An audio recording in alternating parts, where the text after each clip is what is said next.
¿Cómo le va? Muy buenas noches, bienvenidos, bienvenidas. Buenas noches si nos está viendo el domingo en nuestra primera edición, ya que durante la semana, en diferentes días y en diferentes horarios, se repite este programa de Onda Verde por Veo, por el canal local de Cable Video. ¿Cómo va, Paula? Todo perfecto. ¿Todo perfecto? Todo muy bien. Estando acá está todo bien. A pesar de que es domingo a la tardecita noche, que llegó el bajón el domingo, ¿no? Bueno, pero sirve también un poco para levantar el Está domingo bien. Onda Verde. No nos pusimos de acuerdo, pero casi, ¿no? Por Mirá. colores de saco, pantalón y Hoy zapatos. estamos los tres de saco. Todos formales. ¿Qué saco? ¿Qué saco? Qué tragedia. Claro, no, tenemos nuestra asesora de vestimenta. Y sí. Ponele. Tal cual. Ponele. Bueno, programa con mucho material, además de esto que estamos planteando, con mucho material, con mucha información. Tendremos, como siempre, las tres luces del semáforo. Tenemos, por supuesto, el clásico de Onda Verde, que es la luz roja, que es nuestra mala noticia del programa. Tenemos la amarilla también, esa que es más o menos, que no sabemos muy bien dónde ubicarla. Y, por supuesto, nuestra luz verde, que es la buena noticia de la semana. Hoy no tenemos entrevista porque en ese espacio vamos a presentarles un documental muy interesante hecho por investigadores del CONICET de la Universidad Nacional de Rosario. Ellos estuvieron trabajando durante muchísimo tiempo en la isla Los Mástiles, una isla que está frente a Granadero Baigorria, para ver cómo quedaron esos terrenos luego de las terribles quemas ocurridas entre el 2020 y el 2022.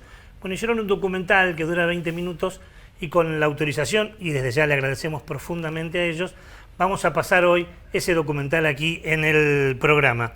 Y creo, si no me equivoco, que toca el micro de alertados hoy, ¿no? Así es, con la compañera Paula realizamos el micro de alertados y hoy nos vamos a hacer la pregunta de ¿el cambio climático es realmente culpa del ser humano? Vamos a tratar de buscarle la respuesta científica a esto, ni más ni menos. ¿Puede ser culpa de otra persona o de otro ser? Hay personas que se van a postular a presidente que dicen que no ¿sí? es culpa del ser humano. Mira vos. Bueno, vamos a hablar de eso hoy y también vamos a recordar el Día del Reciclaje, que será de acá un par de días. Vamos a estar recordando eso en nuestras efemérides y, como siempre, intentamos seguir pensando de algunos temas con nuestros recomendados culturales. Tenemos también un recomendado hoy que se relaciona justamente a la efemérides del día de hoy, así que vamos a esperar a ver con qué podemos ampliar. Vamos a esperar entonces. ¿Se acuerdan que hace un tiempo atrás hablábamos en este programa sobre ese importante acuerdo que se firmó diferentes países de Latinoamérica, entre ellos Argentina, que se llama Acuerdo Escazú? Por supuesto. Bien, pasaron algunas cosas esta semana, así que si ustedes me esperan un ratito nomás, yo me voy a otra parte del estudio y vamos a contarte qué fue lo que pasó en estos últimos días con el Acuerdo Escazú.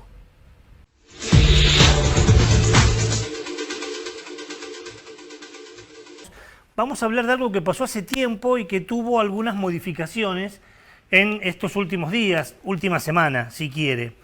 Vamos a empezar con una afirmación. Mire, Argentina tiene muchas normas, reglas, leyes, vinculadas con problemáticas que en otros países o todavía no están legalizadas, no están normatizadas, o lo están pero en mucha menor cuantía. Por ejemplo, Argentina tiene muchísima reglamentación en lo que tiene que ver con los mensajes de odio. Está estipulado, hay penas, hay condenas, también lo hay con respecto a las prácticas discriminativas o a las vinculadas con la problemática de géneros o del ambiente. Normas hay un montón. Dicho esto, también debemos decir que muchas de estas leyes son letra muerta porque o no hay control o no se cumplen y nadie le da cierta punibilidad a ese incumplimiento de esas normas. ¿Por qué toda esta afirmación? Porque desde hace un tiempo, más concretamente hace 2 años, Argentina forma parte del concierto de algunos gobiernos de Latinoamérica que unen una normativa que es lo que conocemos como el Acuerdo Escazú. ¿Qué es el Acuerdo Escazú? ¿De qué se trata? Nosotros lo hablamos en más de una oportunidad en este programa y justamente por eso vamos a apelar a un tramo de una entrevista que hacíamos en abril del año 2021, cuando esto comenzaba a debatirse, y hablábamos en aquella ocasión, en este mismo estudio, en este mismo programa, con Cintia Balando, que es integrante de Capibara, esta ONG de estudiantes y profesionales del derecho y universitarios que trabajan en el ambiente. Vamos a recordar qué nos decía Cintia Balando sobre el Acuerdo de Escazú. El Acuerdo de Escazú es un acuerdo que realmente se va a constituir como una herramienta central en lo que es, ¿no?, una verdadera contribución a la democracia ambiental para nuestra región. Es el primer acuerdo regional ambiental de América Latina y el Caribe, ¿no? Sí, de estas características, y además de que es lo primero que tenemos en la región en los temas que aborda, es importante destacar que es el primer acuerdo a nivel mundial que reconoce y manda a los estados a proteger a los defensores ambientales, lo cual es algo muy importante dada la situación de emergencia que vivimos en América Latina. Este acuerdo básicamente es un acuerdo que regula lo que nosotros llamamos accesos. Bien, accesos que estaban ya mencionados en el principio 10 del documento final de la Convención de Río del 92, y que básicamente son 3 accesos: el acceso a la información, la participación ciudadana y la justicia en cuestiones ambientales. Bien, esto es una herramienta central para reforzar derechos que en algún punto gozan de reconocimiento, pero que necesitan este tipo de instrumentos para poder tener una mayor operatividad. Bueno, como vemos, nos recordábamos lo que nos decía Cintia, y esto resulta fundamental. Fundamental porque nos da herramientas que nos posibilitan por lo menos 3 cosas, que es lo que recién mencionaba nuestra entrevistada: el acceso a la información, el acceso a la justicia y la participación ciudadana. 3 hechos que no estaban garantizados en lo que tenían que ver con el ambiente antes del Acuerdo Escazú. O sea, sí estaban garantizados, pero no estaban normatizados, no estaban promulgados. ¿Y por qué traemos esto hoy? Porque la semana pasada se dio un paso adelante muy, pero muy importante, porque en Buenos Aires se realizó la segunda conferencia de las partes de este acuerdo, y a partir de esto podemos decir que este acuerdo ya entra en vigencia, porque seleccionó a los integrantes de un comité que va a vigilar la aplicación de este acuerdo Escazú. Y es fundamental, por lo que decíamos al principio, porque si esto no está, si no hay quien pueda, además de hacer respetar el acuerdo, llamar la atención cuando no se cumple, pasa lo que decíamos al principio: la ley existe, pero si no existiera es lo mismo, porque no se lleva adelante su cumplimiento. En este comité hay un argentino que se llama Andrés Napoli. Estamos intentando comunicarnos con él y en futuros programas seguramente será uno de nuestros entrevistados, pero sí pudimos acceder a lo que fue hace 2 semanas en Buenos Aires el eje central de las discusiones del armado de ese comité, y es realmente muy interesante, porque como dijimos, lo que se intenta es que ahora este acuerdo de Escazú realmente se lleve a la práctica. Y para eso el comité, por ejemplo, el comité va a vigilar muy de cerca en varios países de Latinoamérica, en Argentina seguro, qué está pasando con las prácticas extractivistas en nuestro continente.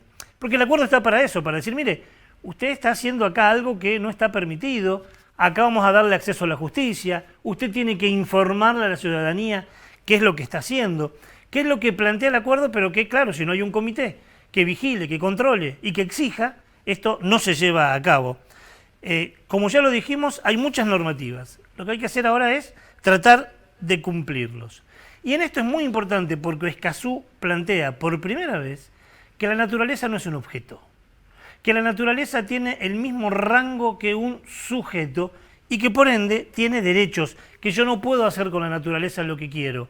De la misma manera que no puedo hacer con un semejante lo que quiero, porque el otro tiene derechos, en este caso Escazú plantea la naturaleza también tiene derechos. Como se sabe, el comité no posee las mismas funciones que, por ejemplo, el Poder Judicial. No puede penalizar, no puede poner preso. Lo que puede es controlar, exigir y denunciar luego al poder, en este caso al Poder Judicial, que será quien lleve a cabo esta segunda medida. Es una muy buena idea esto del comité, porque, insisto, da cumplimiento a estas herramientas.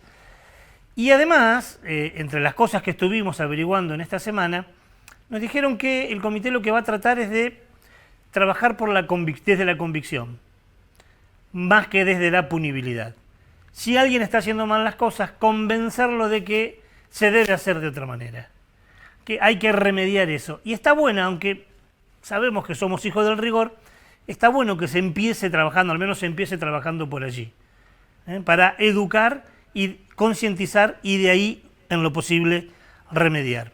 El comité sostiene también, y está muy bien esto, que se debe trabajar con la sociedad, por eso la idea es ir a los territorios, hablar con la gente que puede llegar a sufrir algunos de estos inconvenientes. Y si bien en la Argentina no sucede, en muchos países los defensores ambientales son perseguidos. Hay países donde muchos de los defensores ambientales han pagado con su vida este compromiso, y en este caso el acuerdo Escazú va a generar un plan de acción para con este tipo de prácticas que viene desde algunos gobiernos. Es fundamental porque no tenemos una legislación que relacione ambiente con derechos humanos, y en este caso hay una relación muy pero muy hermanada. Un punto aparte son los discursos negacionistas, hoy vamos a hablar de esto en algún momento del programa, que en diferentes países plantean que no pasa nada, que el cambio climático, por ejemplo, es una mentira, que las producciones no alteran la salud ni de los territorios ni de las personas. Y bueno, en este caso, Escazú también va a controlar, vigilar e informar sobre qué sucede con esto. Como dijo Andrés Napoli, este argentino que está al frente de este comité por un tiempo, Escazú no determina pero acompaña. Y esto nos parece fundamental, porque acompaña procesos de participación ciudadana en lo que tiene que ver con el ambiente y fundamentalmente va a obligar a los países firmantes, Argentina es una de ellos, que cumpla con lo que prometió que iba a cumplir, que es nada más ni nada menos que el cuidado de la Pachamama. Interesante noticia comentada de hoy que tenemos en nuestro primer bloque para ver qué es lo que está pasando vinculado con el ambiente. Y no me voy yo, pero sí se van las cámaras a la otra parte del estudio, porque allí nos espera Nahuel, justamente hablando de esto, porque hoy, que vamos a tener Alertados, que es ese micro que habla de cambio climático, el programa va a pasar por diferentes momentos por el cambio climático, y la luz roja de hoy, la mala noticia de la semana, justamente habla de ello. Se prende la luz roja del semáforo y en este caso nos toca hablar del glaciar Perito Moreno, porque se realizó un informe que comprende desde la época del 2017 al 2023 y muestra un brusco retroceso de este glaciar Perito Moreno. Los profesionales utilizaron imágenes de diversos satélites para hacer este estudio, donde se hace un seguimiento sistemático de la evolución cronológica del frente de este glaciar y delimita con precisión casi de cirujano, casi exacta, su posición geográfica en distintos años. Además, se comparó este estudio con otro estudio que se realizó en el año 1992, de similares características, donde se muestra también en ese momento un retroceso de lo que es el tamaño de este glaciar. Tomando ese estudio de 1992 y comparándolo con este estudio que se acaba de publicar, se muestra entonces cómo el glaciar Perito Moreno ha retrocedido muchísimo en cuanto a su tamaño. Y esto es la luz roja de esta semana.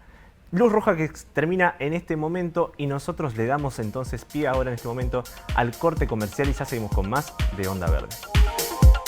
No te vayas, ya volvemos con más Onda Verde. ADUL, Asociación Docentes de la Universidad Nacional del Litoral. En la lucha por salarios dignos, jubilación móvil y una universidad democrática, pluralista, científica y al servicio del pueblo. ADUL, Pasaje Martínez, 2683. Estudio Jurídico, Cossetini y Asociados. Daños y perjuicios, accidentes de tránsito. Estudio Jurídico, Cossetini y Asociados. Consultas al 154 29 59 95. Escuchamos y debatimos propuestas de la gente, construyendo desde el diálogo. Más allá de nuestras diferencias, Una sociedad mejor. todas las voces son necesarias. Para una Santa Fe que incluya con las mismas oportunidades y derechos. Todas las voces, una misma provincia. Cámara de Diputadas y Diputados de la provincia de Santa Fe.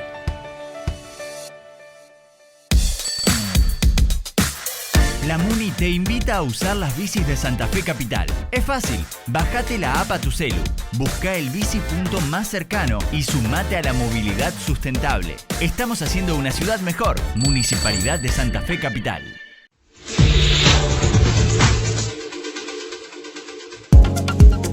Abrimos este segundo bloque de Onda Verde y nos toca el momento de presentar nuestro micro que habla sobre cambio climático, que lo hacemos junto acá al compañero Nahuel, en donde avisamos, alertamos justamente a todos ustedes que están del otro lado sobre diversas cuestiones relacionadas a este cambio y a esta crisis puntualmente.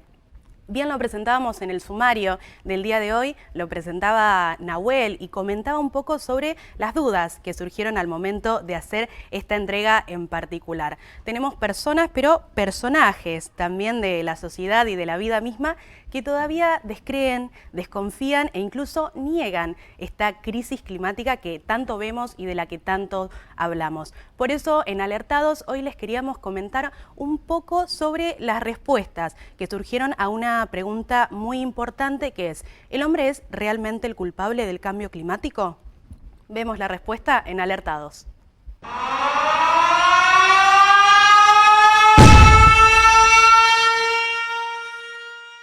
El calentamiento global es culpa del humano y nosotros te lo podemos demostrar.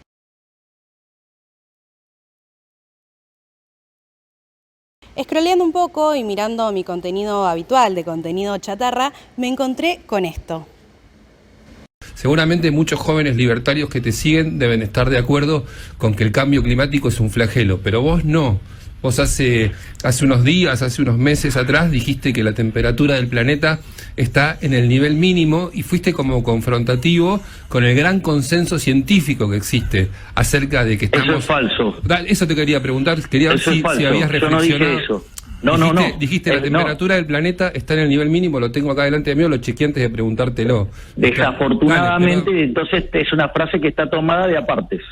Cuando ustedes miran la historia del planeta, no los últimos 10 años, 50 años o 100 años, estudian la historia del planeta, ustedes lo que van a ver es que hay ciclos de temperaturas y hay momentos donde el planeta está más caliente y hay momentos donde el planeta está más frío. O sea, tiene ciclos. O sea, cuando ustedes lo miran es el típico comportamiento, el típico descripción, nada más que son mucho más grandes, de ciclos.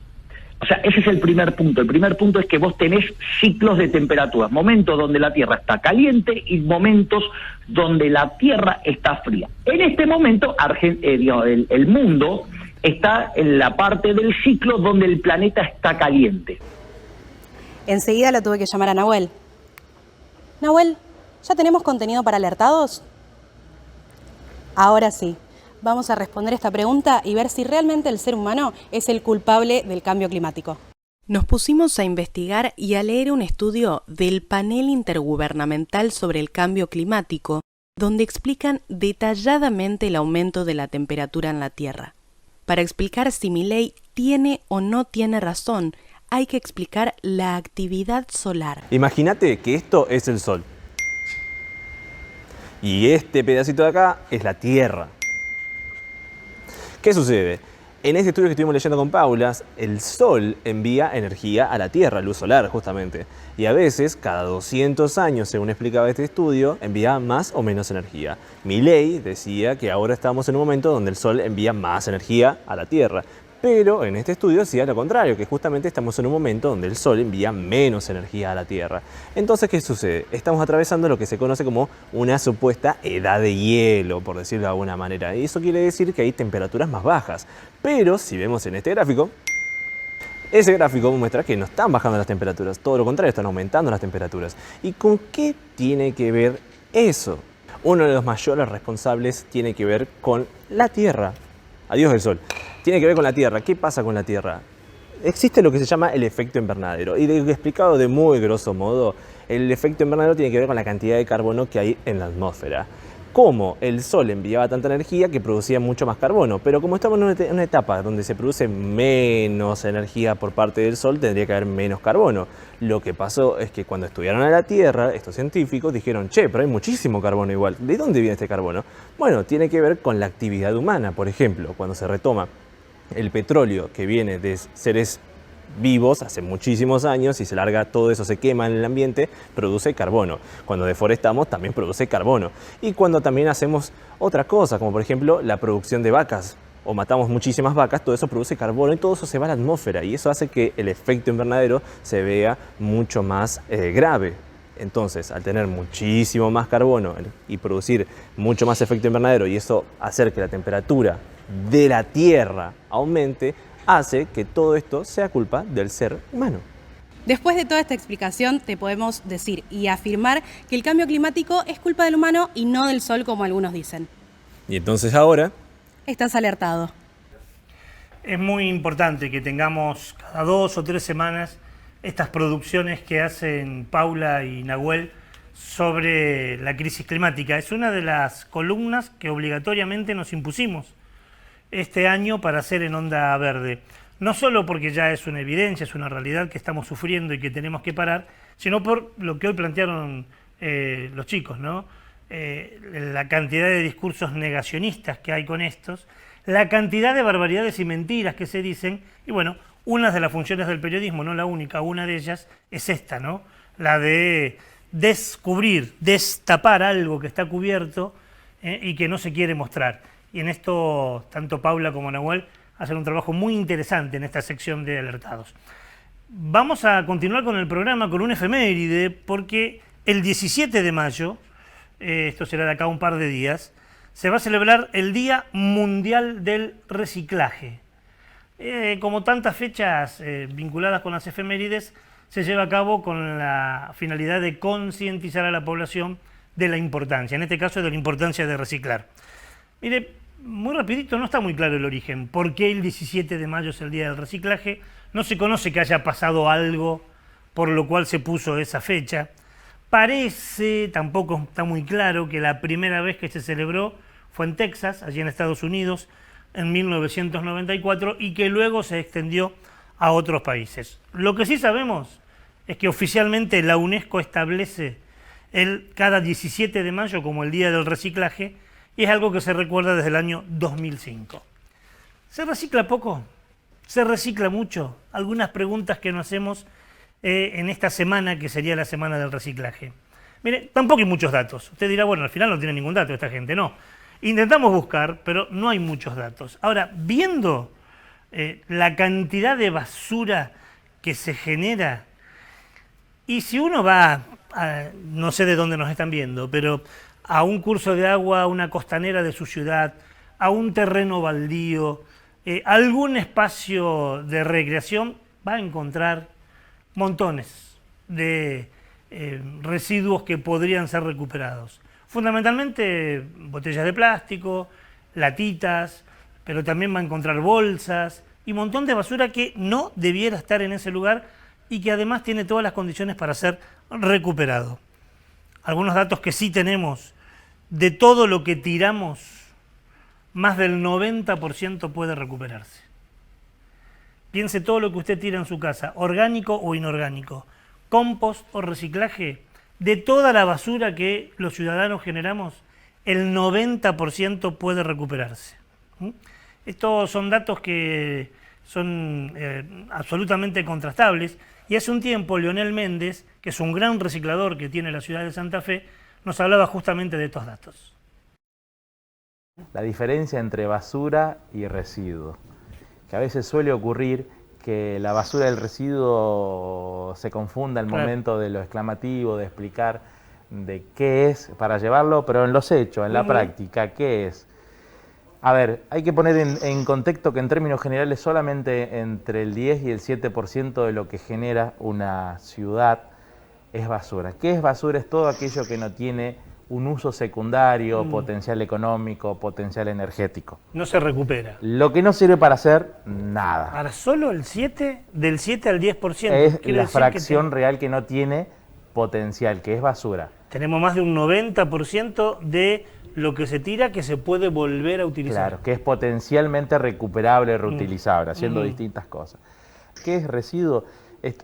Tácitamente dice que es todo aquello por el cual el dueño se desprende, porque él así lo quiere, la ley lo dictamina.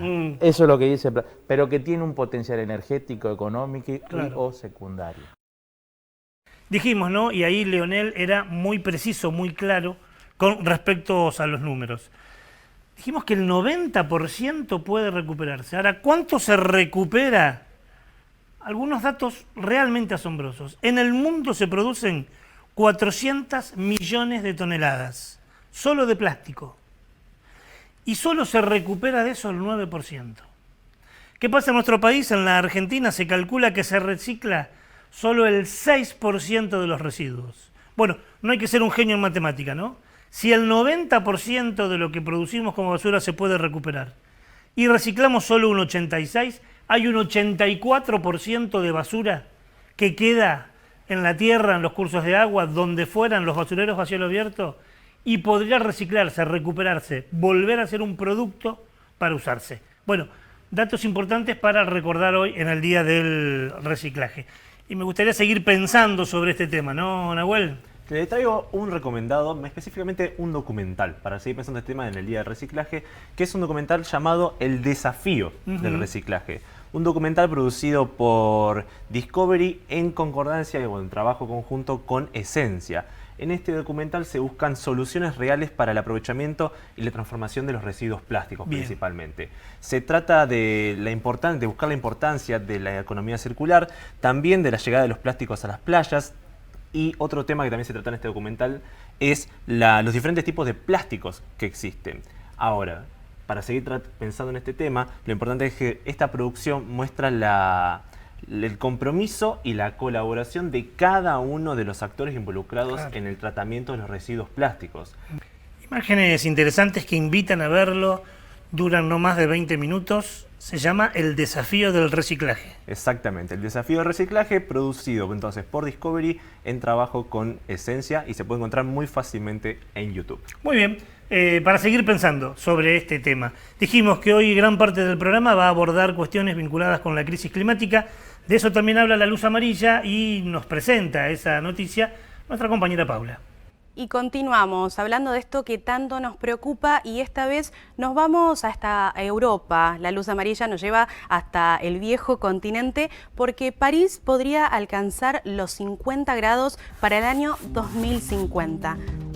Esta información fue revelada a partir de un estudio realizado por el Ayuntamiento de París, que advierte que la ciudad podría sufrir en el futuro temperaturas veraniegas realmente insoportables.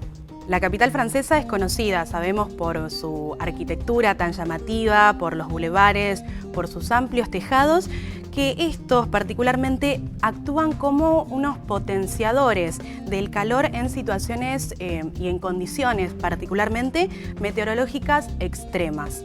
El calor sofocante ya es una realidad en París, en esta ciudad, pero el informe revela que sin una rápida adaptación, sin medidas tomadas de manera eficaz, podría volverse una ciudad completamente insoportable y casi inhabitable. Podríamos decir esto a mediados del siglo. Algunas medidas para llevar adelante esta adaptación implican en, por supuesto, como decimos siempre, invertir en más espacios verdes que funcionen como reguladores de la temperatura, en reemplazar estos tejados amplios que están hechos de zinc por algunos de materiales que sean más respetuosos o más amigables con el medio ambiente, y también implementar lo que se conoce como vegetación vertical en los edificios.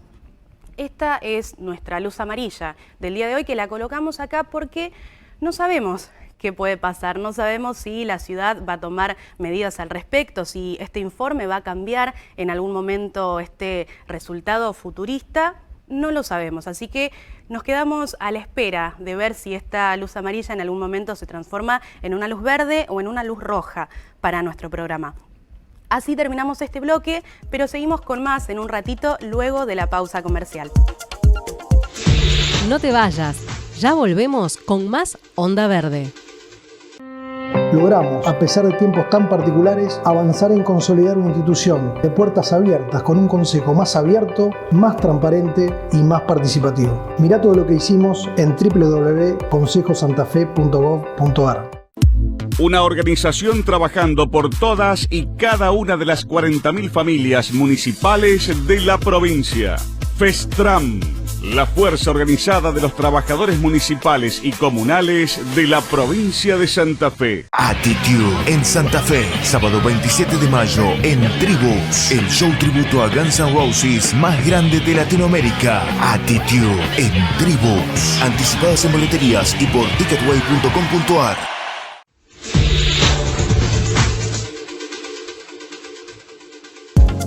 Abrimos el tercer bloque del programa y lo abrimos con la buena noticia de la semana. La luz verde del semáforo se prende y les comentamos que científicos de la Universidad de Sydney descubrieron un hongo que degrada el plástico por completo. Según este estudio, al menos 2 formas comunes de hongos de jardín lograron descomponer por completo el polipropileno. El polipropileno se puede conocer más que nada porque se encuentra sobre todo en vasos, en juguetes de niños, se puede encontrar también en piezas o partes de los automóviles y también sobre todo se encuentra mucho en lo que son las bolsas que a veces dan en los comercios. Los hongos fueron puestas a prueba y se conoce más que nada con la forma común de un mojo. El equipo que hizo este estudio seleccionó muestras que se calentaron y trataron con radiación ultravioleta y fentón, que es un producto químico. Los plásticos podría decirse que alimentaron a los hongos y después de 90 días el plástico se vio degradado un 27% y al cabo de 140 días se degradó por completo este plástico que consumían estos hongos. Esta es la tasa de degradación más alta del plástico que se tenga registro, o por lo menos la comunidad científica que haya descubierto alguna vez. Y los científicos consideran que esto puede ser una muy buena noticia para tratar lo que venimos hablando en este programa, que es los residuos plásticos. Cerramos la luz verde de este programa, pero la luz verde también indica adelante. Y así le decimos a nuestro compañero Ricardo, que está en el otro lado del estudio, con un documental más que interesante. Gracias, Nahuel. Y en este lugar donde siempre hacemos las entrevistas, hoy no tenemos entrevistas.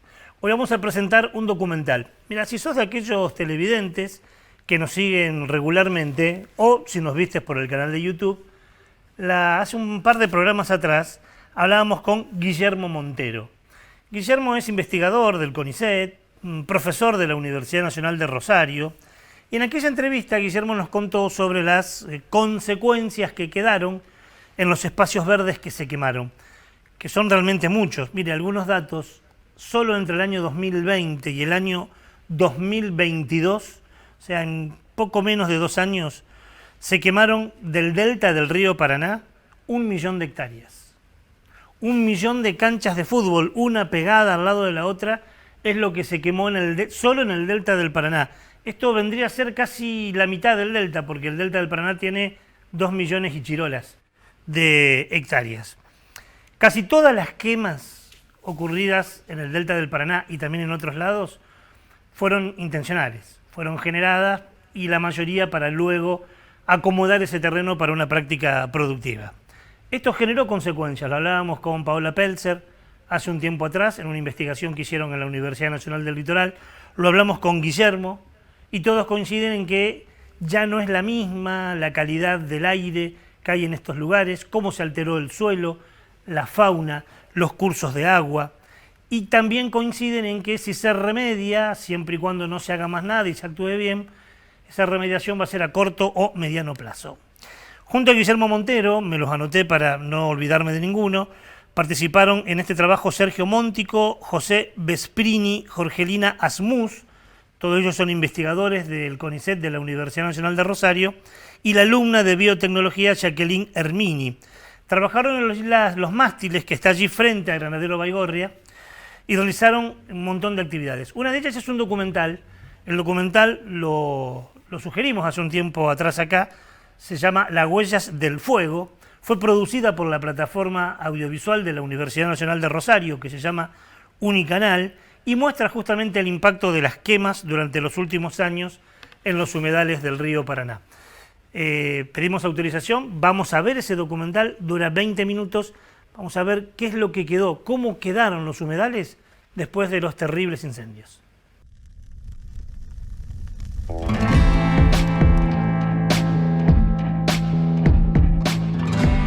Estamos en las Islas de los Mástiles, enfrente de la localidad de Granadero Baigorria. Esta parte de Isla de los Mástiles se quemó en julio de 2020.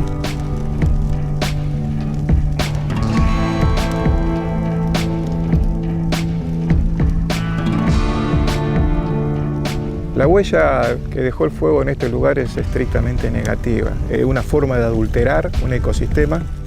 Llegar a un lugar, al lugar donde creciste y donde lo viviste toda la vida y encontrarlo arrasado por las cenizas y el incendio es como muy fuerte. Ver el suelo negro, los árboles carbonizados, realmente nos pone muy triste ver cómo se están degradando, destruyendo. En nombre de eso, de alimentarnos, se quiere justificar este tipo de actitudes. La sensación es esa, la del dolor. Eso nos llevó a transformar todas esas sensaciones iniciales que no eran de las más agradables o de las que uno desea, para tratar de que como universidad pública nos comprometamos a poner nuestro conocimiento para tratar de entender el proceso de recuperación y los procesos que generan este tipo de catástrofes ambientales. Se conformó un equipo anclado en el CEI, en el Centro de Estudios Interdisciplinarios de nuestra universidad, y específicamente en la plataforma ambiental UNR.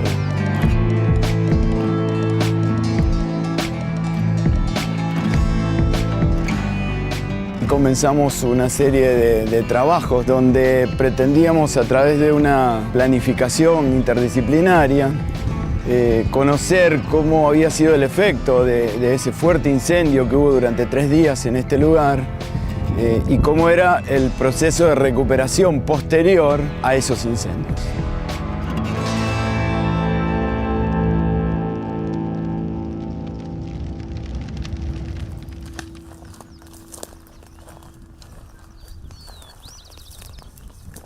En este momento nos encontramos en lo que en otro momento fue un sausal que fue arrasado por el fuego, por lo que pueden llegar a ver la cantidad de árboles muertos. 6 meses después de que esta área fue quemada, llegamos con el grupo de trabajo y bueno, lo que encontramos es los árboles como lo están viendo, negros y quemados, y en el suelo ningún tipo de vegetación, había solo cenizas. Nuestra idea es tratar de relevar a través de la vegetación qué hubo, qué hay y qué quedó después del incendio. Hay mucha información que se fue con el fuego, con el humo. Entonces lo que empezamos a hacer es marcar unidades de superficie en las cuales vamos anotando, registrando cómo van apareciendo las primeras especies que llamamos colonizadoras después de este evento que fue el disturbio. La metodología para relevar vegetación es más bien simple. Necesitamos llegar a un lugar que podemos haber ubicado al azar, determinamos un área de superficie conocida y lo primero que hacemos es registrar un listado de todas las especies que están presentes. Las especies nos están indicando ambiente y de alguna manera cuando empezamos a encontrar especies asociadas a la ganadería o resistentes al fuego nos están diciendo que estas comunidades han sido desplazadas del equilibrio en el cual se encontraban bajo los pulsos de inundación y sequía y ahora están siendo muy marcadas en su destino por el paso del fuego. Estamos experimentando ya un 3er año de sequías muy prolongadas, que lo cual permite que este ambiente se pueda transformar en un ambiente más parecido a los pastizales pampeanos. Entonces empezamos a encontrar el efecto combinado del fuego y la presión de la ganadería. Encontramos un montón de especies que empiezan a desarrollarse en este ambiente que son típicas de otro tipo de comunidades. Este ambiente se va a parecer cada vez más a un ambiente pampeano que al ambiente típico de los humedales. Lo que se está perdiendo más que número de especies es la identidad de las comunidades que están desarrollándose.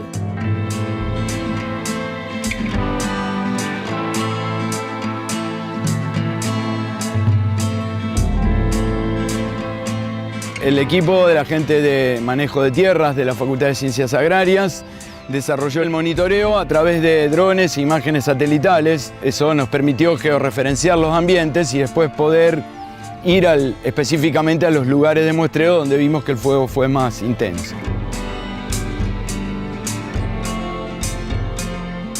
Fuimos convocadas con otras compañeras, Caterina y Julia, para realizar un monitoreo de aves luego de los incendios que ocurrieron en la isla de los Mástiles en julio del 2020. Primero lo que hicimos fue identificar áreas quemadas y no quemadas de un sausal y bueno, realizamos 4 censos, establecimos puntos al azar en cada una de estas áreas quemadas y no quemadas y contabilizamos por 7 minutos en cada uno de los puntos todas las aves que veíamos y escuchábamos, las identificamos a nivel de especie. Las aves son organismos muy importantes, cumplen muchos servicios ecosistémicos. Uno de ellos puede ser la dispersión de semillas y ayudan a regenerar bosques, aportan nutrientes al suelo, a los cuerpos de agua.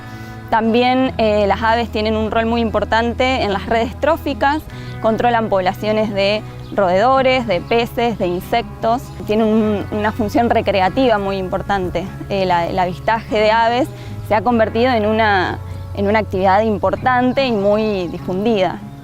Lo que sí se puede ver muy afectado son los nidos, los huevos y los pichones, que no pueden escapar, pero bueno, como los incendios en la isla de los mástiles fueron en invierno, que no es la etapa reproductiva, por ahí estos riesgos se reducirían. Y comparando los sitios quemados y no quemados, lo que encontramos es que hay mayor diversidad y riqueza en los sitios que no fueron quemados.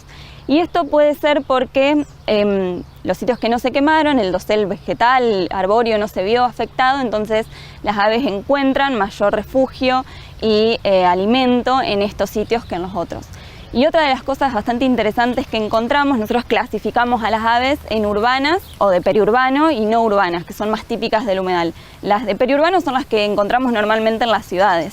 Son aves que se adaptan a ambientes disturbados, usan áreas abiertas, son generalistas. Ese tipo de aves, que muchas son invasoras también, encontramos mayor abundancia y mayor riqueza, es decir, mayor número de especies en los sitios quemados. Lo que pasa cuando hay quemas recurrentes, que es bastante preocupante, es que comienzan a reemplazarse las especies por otras, porque el ecosistema no logra recuperarse completamente si las quemas son muy recurrentes, y especies invasoras o generalistas son las que empiezan a ocupar ese lugar y empiezan a desplazar a las que son típicas del humedal. Es preocupante, me parece, porque el ecosistema funciona, tiene diversas funciones y los componentes que permiten que funcione de esa manera es la biodiversidad. Entonces, si bien el ecosistema va a seguir funcionando, tal vez ese funcionamiento cambie porque los componentes son los que cambian.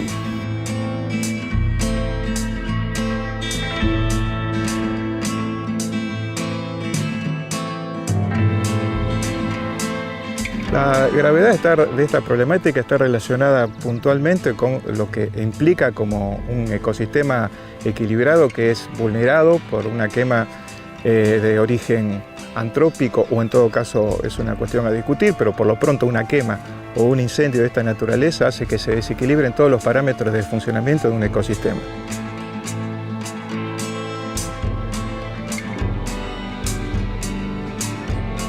Los artrópodos son animales de patas articuladas, son los más pequeñitos del humedal. Insectos, arañas, crustáceos. Son muy importantes porque son sensibles a las condiciones ambientales, pues son los primeros que son afectados cuando se producen catástrofes como los incendios o como las inundaciones. Son los que están en las bases de las cadenas tróficas en el humedal. Entonces, algunas alteraciones que se producen en sus especies pueden afectar a niveles tróficos superiores, a otros animales. Lo que nosotros estudiamos es cómo se modifica la abundancia, la diversidad en estos ambientes. Colocamos trampas pitfall, que son unas trampitas que ponemos sobre el suelo, y entonces los insectos y los arácnidos que caminan por el suelo caen adentro de esas trampas. En la trampa adentro hay un líquido que es ácido acético al 10%. Después estos insectos llegan al laboratorio y se juntan todos los animalitos que habían caído en la trampa. Y después se separan especie por especie. Y estimamos justamente que en el lugar quemado iba a haber mucho menos insectos al principio. Y no fue así. En número de individuos había muchos más en el lugar quemado que en el lugar no quemado. Entonces, cuando medimos los índices de diversidad, empezamos a ver cómo se instalaba la hormiga argentina de fuego, Solenopsis evissima, que es una hormiga que rápidamente coloniza los ambientes perturbados. Cuando recién llegamos a Isla de los Mástiles, estaban los hormigueros encima del suelo. En este tiempo, ya hace un tiempo, se corren y se instalan contra los troncos, como este caso. Acá hay un hormiguero de Solenopsis evissima. Si vos te acercás, ahí vas a ver las hormigas. Se la conoce como hormiga argentina de fuego. Vos le ponés la manito acá y te vas a acordar de estas hormigas por bastante tiempo. Son predadoras, pueden alimentarse de los pichones de las aves nidícolas, que esas son las que nacen en forma prematura. Son pichoncitos que nacen con los ojos cerrados y sin plumas. Entonces nos preocupaba particularmente porque le estamos quemando el hábitat a muchas de esas aves y se está instalando en este ambiente perturbado una hormiga con mucha más abundancia que la que tenía originalmente. Era esa hormiga la que estaba alterando todo. Ahí nos dimos cuenta que esa hormiga iba a ser la clave, más que estudiar lo que estaba ocurriendo con la diversidad. Que la diversidad sí era más baja en el sitio quemado, pero no por baja riqueza, por menos número de especies, sino por excesiva abundancia y dominancia de una especie que había llegado a colonizar el ambiente. Entonces lo que hicimos es muestrear en 2 primaveras y en 2 otoños, ¿sí? Para poder compararlos en el tiempo. En esa comparación lo que vemos es que el número de especies comunes entre el sitio quemado y el no quemado cada vez es mayor. Eso quiere decir que los sitios se empiezan a parecer cada vez más, ¿sí? Eso nos estaría hablando inicialmente de un nivel de recuperación. Pero el problema es que se instalan algunas especies que antes no estaban o que estaban en una menor abundancia.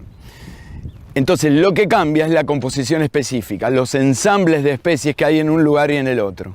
Lo que entendemos que está ocurriendo es que va cambiando la identidad del humedal y eso es lo que nos preocupa, ¿sí?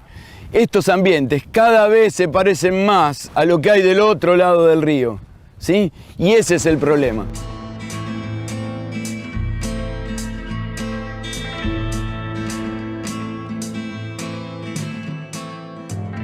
Nuestra habitabilidad en estas tierras depende exclusivamente de tener ecosistemas sanos, que no solamente nos ofrecen un montón de biodiversidad, sino que también nos ofrecen agua potable, alimentos, medicinas, son fuentes de empleo, favorecen las economías regionales, entre tantas otras cosas.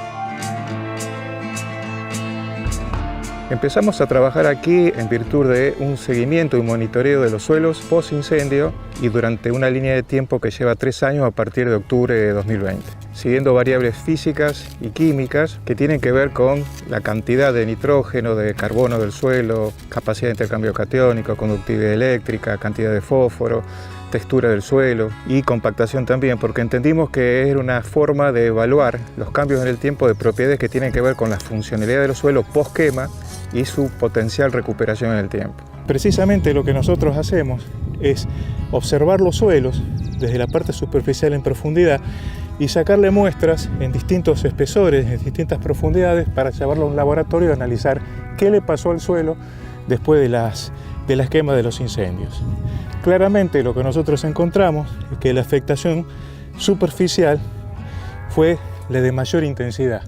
Vemos que arriba hay una proporción de suelo más duro y una parte más arenosa abajo, que es la que menos sufrió el proceso de intensidad de quema. Medimos nitrógeno, fósforo, pH, conductividad, es una serie de variables que nos permiten saber cómo estaban en el momento de la quema y cómo evolucionaron en el tiempo. Encontramos muchas variables que se habían movido negativamente, principalmente pérdida de carbono en un 15 a un 20%, pérdida de nitrógeno.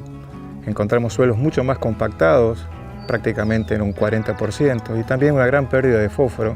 Encontramos compactaciones que preocupan en términos de pérdida de infiltración, hidrofobicidad de los suelos, es decir, la capacidad de los suelos para humectarse de manera diferencial. Esto hace que todas estas variables hayan conspirado contra la funcionalidad histórica que han tenido en el transcurso de los tiempos. Nuestra intención es ver cómo a partir de la instalación de especies de distinta naturaleza que se van a ir dando a través del tiempo y de la recuperación de algunos aspectos funcionales de los suelos, empezar a ver si hemos evolucionado o involucionado. Al momento, algunas de las variables han evolucionado considerablemente y creemos que algunas de ellas pueden llegar a evolucionar favorablemente. Todo depende de cómo se vayan instalando en este sitio a especies de distinta naturaleza para poder hacer esa recuperación. Un ejemplo de evolución puede estar relacionado con la concentración de carbono en el suelo.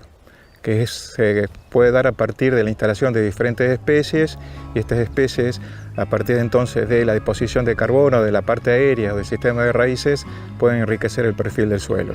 La expectativa es que, de no darse nuevas quemas, haya una recuperación lenta, a la luz de que son sistemas que necesitan buscar su homeostasis, o sea, su equilibrio en el tiempo, de una manera muy diferente. El suelo es un mineral que alberga vida, no es una condición de vida estricta, sino que alberga vida, y por lo tanto las recuperaciones bajo estos esquemas son lentas.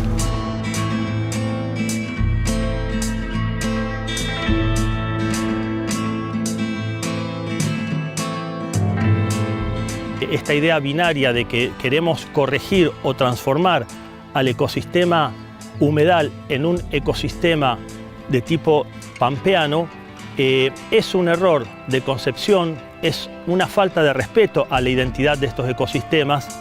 Nos gustaría pertenecer a una sociedad donde la mirada sobre la diversidad incluya factores de complejidad.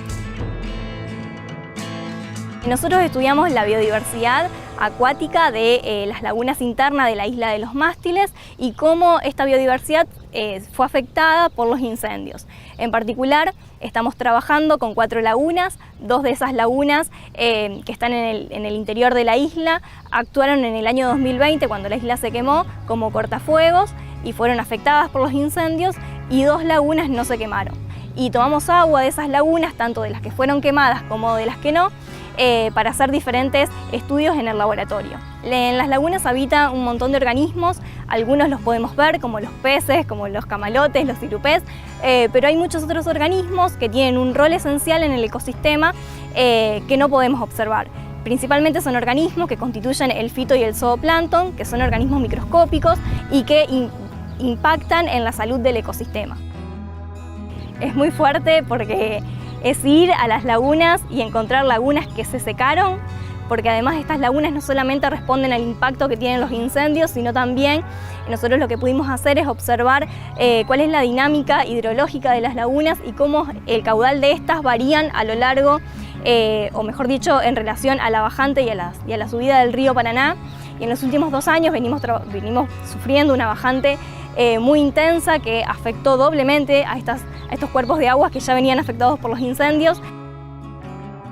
Una de las cosas que afecta los incendios a la biodiversidad acuática es la temperatura del agua que se eleva en el momento de los incendios. Generan cenizas y productos de la combustión que después se disuelven en el agua, y eso afecta a todos los organismos que habitan en ella. A raíz de esto también pueden cambiar el pH del agua, pueden generar la acumulación de determinados compuestos que terminan contaminando las lagunas. Una de las hipótesis que tenemos es que posterior a los incendios, las lagunas que fueron afectadas podrían llegar a reducir su biodiversidad, ya que algunas especies podrían no tolerar estas nuevas condiciones y podrían desaparecer, pero también podría ser que las mismas se recuperen a lo largo del tiempo. Nosotros estudiamos esto a través de la metodología del ADN ambiental, que si bien es una metodología que ya se utiliza en el ámbito científico desde hace varios años, nosotros la pusimos a punto en nuestro laboratorio y en la ciudad de Rosario no se aplicaba y tuvimos que desarrollarla desde cero.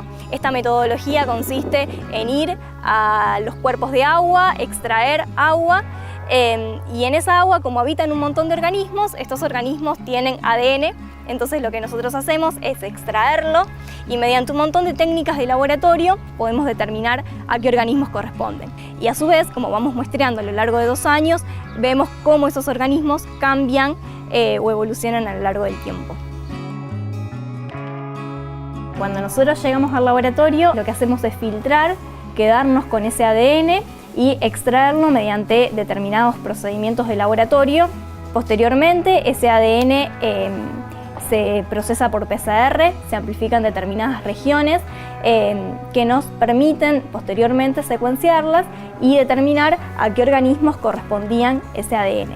Además de eso, también al agua la observamos al microscopio con el objetivo de poder determinar qué organismos estaban presentes en el agua.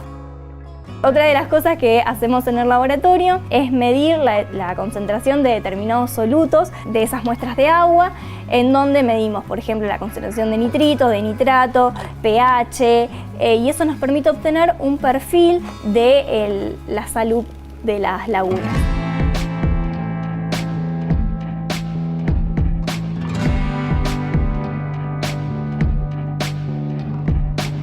Como universidad pública tenemos que generar información en todos los aspectos que puedan ser importantes, esenciales o demandados por nuestra sociedad. Es importante conocer el impacto que tienen los incendios sobre nuestra biodiversidad para poder preservarla y conservarla, pero también para poder entender la importancia que tienen los ecosistemas sanos sobre la salud de la naturaleza y el impacto sobre las personas.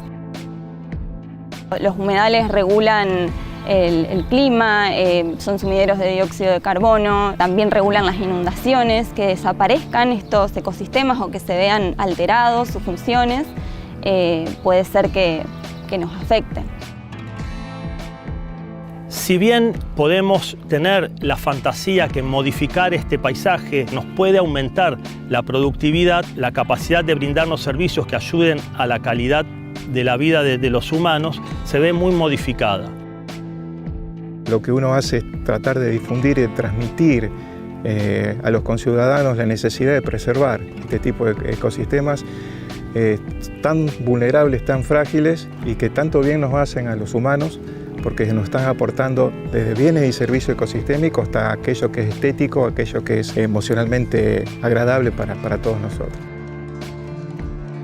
Esto permite que reflexionemos, que entendamos la necesidad de tener una ley de humedales, de poder regular qué es lo que está ocurriendo en estos ambientes, que pensemos que aquí puede haber actividades productivas, pero que tienen que poder convivir con la conservación de los humedales. Es mentira que hay una sola forma de producir y esa forma es antagónica con la conservación. Entonces nosotros sentíamos la necesidad de poner el conocimiento de la universidad pública en el debate social y en el debate científico sobre estas temáticas. Y lo que queremos es que se discutan estas problemáticas entre todos. La universidad con la gente adentro.